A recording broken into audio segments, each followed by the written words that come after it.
A child arrives gasping for air, receiving flawless asthma treatment.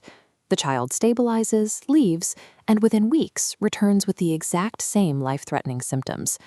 The medical intervention was exemplary, but the underlying cause, a damp, mold-infested apartment, remains completely untouched.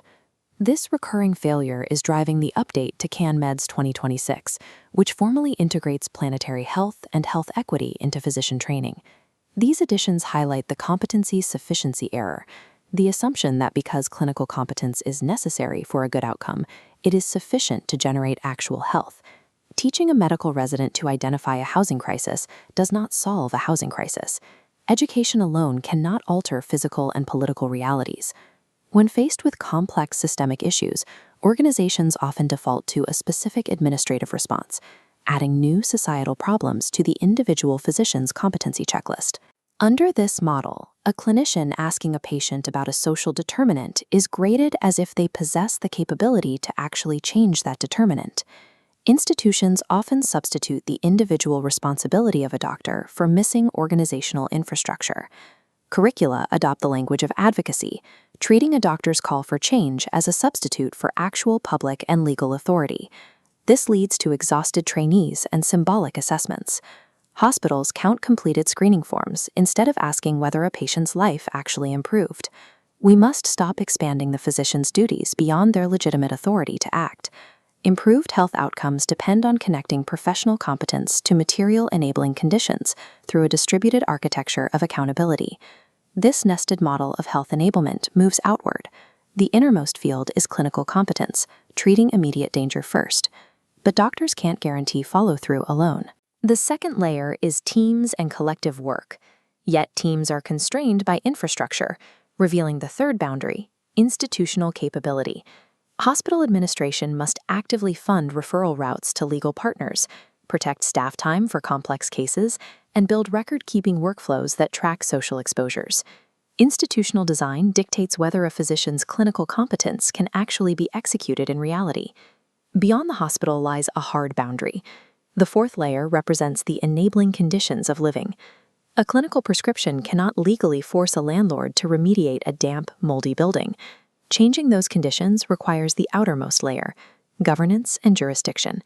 This is the domain of housing authorities, school boards, and legal systems. This entire architecture relies on the proportionality principle of accountability.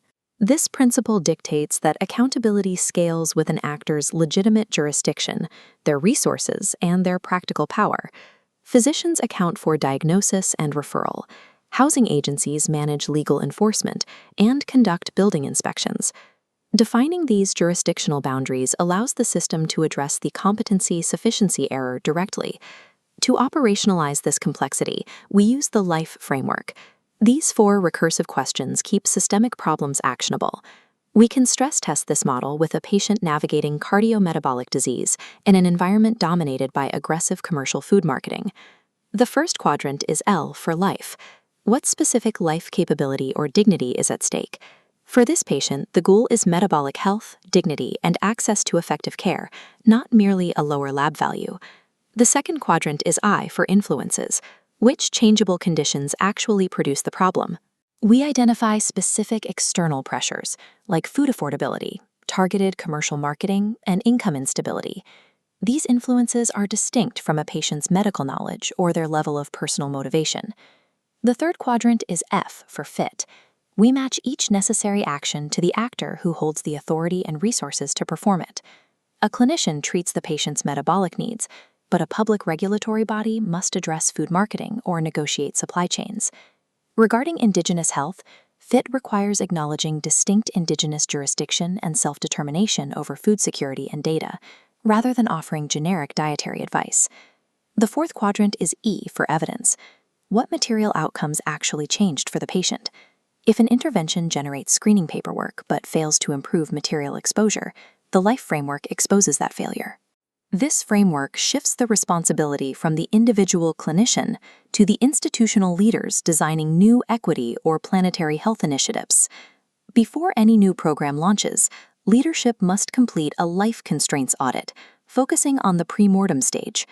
The institutional pre-mortem asks, if a clinically important intervention fails in 6 months, What missing condition will explain the failure? The answers usually expose unaddressed vulnerabilities, an unfunded referral partnership, commercial influence, or a lack of legal authority. Identifying these material constraints prevents the gap between educational objectives and clinical reality from widening further. Assigning complex societal problems to an individual physician's competency list without providing these supports is an unfunded moral delegation. Institutions must provide the authority and infrastructure needed to act, rather than shifting administrative failures onto trainees. Real accountability requires institutions to verify they possess the actual power to solve a problem before demanding a resident fix it. The 2026 update establishes 3 clear operational modes for the medical system. The first mode is clinical treatment. We must treat what immediately threatens life, withholding no indicated medical intervention. The second mode is prevention. We must prevent what repeatedly harms life by identifying and tracking actionable environmental and systemic exposures. The third mode is enablement. We must partner with legitimate jurisdictions to enable the material conditions through which life can thrive. This requires us to stop the unachievable expansion of the individual physician's competency list. Final resonant tone. This distributed architecture of accountability ensures that the effort to improve health matches the actual authority required to change it.